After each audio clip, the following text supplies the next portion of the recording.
ကဲအားလုံးပဲမင်္ဂလာပါကျွန်တော်ကတော့ K-set ပါ Okay ဒီနေ့မှာတော့ကျွန်တော်ကဒါလူတော်များများအဖြစ်များနေတယ်ပေါ့နော်ဒီ TikTok မှာဗီဒီယိုတင်လိုက်ရင်ကိုယ့်ရဲ့မှာဗီဒီယိုကြီးက quality စုပ်ပြတ်တက်သွားတယ်ဝါးသွားတယ်ပေါ့ပြောရရင်ကျွန်တော်တို့ထုတ်လိုက်တဲ့ quality ကတော့ကျွန်တော်တို့ quality ကောင်းတယ်ကျွန်တော်တို့ဗီဒီယိုထုတ်လိုက်တာ 1080p နဲ့ဗာနဲ့ quality ကောင်းကောင်းလေးထုတ်လိုက်တယ်ဒါပေမဲ့ကျွန်တော်တို့တွေဒီ TikTok မှာတင်လိုက်တဲ့အခါမှာဗီဒီယိုကြီးကဝါးသွားတယ်ပေါ့ဝါးသွားတာတခါလေးကြာရင်လည်းကျွန်တော်တို့ဗီဒီယိုကြီးရဲ့ FPS တွေနှိမ့်သွားတယ်ပေါ့အဲ့ဒါကဘာလို့ဖြစ်တာလဲဆိုရင်ကျွန်တော်တို့ဒီ TikTok မှာတင်လိုက်တဲ့အခါမှာ TikTok က quality ကိုချပလိုက်တယ်ပေါ့နော်အဲ့တော့ကျွန်တော်တို့ကဒီ TikTok မှာ quality ကျမယ်ဗျာကျွန်တော်တို့ပုံမှန်တင်ရင်တော့ကျွန်တော်တို့ဒီ TikTok တွေကဝင်ပြီးတင်တော့ quality ကျတယ်ဒါပေမဲ့ကျွန်တော်တို့က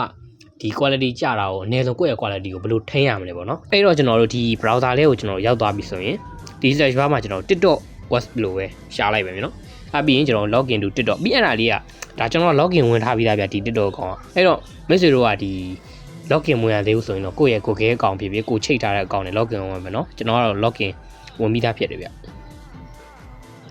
ကျွန်တော်ကတော့ဒါ login ဝင်ပြီးသားဆိုတော့ဒီကားလေး login ဝင်ပြီးကျွန်တော်ရဲ့ဒါ profile ကိုရောက်သွားပြီပေါ့နော် Okay ကျွန်တော်တို့ကဒီလိုမျိုးဒီ profile ကိုရောက်သွားပြီဆိုရင်ကျွန်တော်လောက်ရမှာတစ်ခုရှိတယ်အဲ့ဒါဘာလဲဆိုရင်ကျွန်တော်ဒီ3ချောင်းလေးကိုနှိပ်မယ်ပြီးရင်ဒီနားလေးမှာ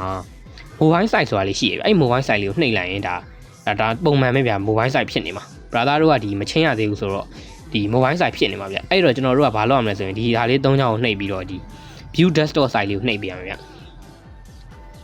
အခုလိုမျိုးကျွန်တော်တို့ဒီ desktop site လေးဖြစ်သွားပြီဆိုရင်တော့ကျွန်တော် view စတင်လို့ရပြီအဲကျွန်တော်ဒီအမှန်ကြီးလေးအပေါင်းလေးကိုနှိပ်မယ်ပြီးရင်ဒီမှာကျွန်တော်တို့တင်ခြင်းတဲ့ view ကိုရွေးလိုက်မယ်ဗျ Okay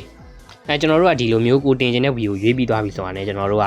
ဒီမှာ caption တွေပါတယ်ရေးမယ် Okay ဒါကတော့မိတ်ဆွေတို့ပုံမှန်လုပ်နေကြတိုင်းပဲ caption မှာကိုရေးချင်တာကိုရေးမယ်ပြီးကျွန်တော်ဒီ hashtag တွေပါတယ်ခံမယ်ပေါ့ဗျာ Okay အဲ့ဒါပြီးကျွန်တော်တို့ကဘာလုပ်ရမလဲဆိုရင်ကျွန်တော်ဒီမှာ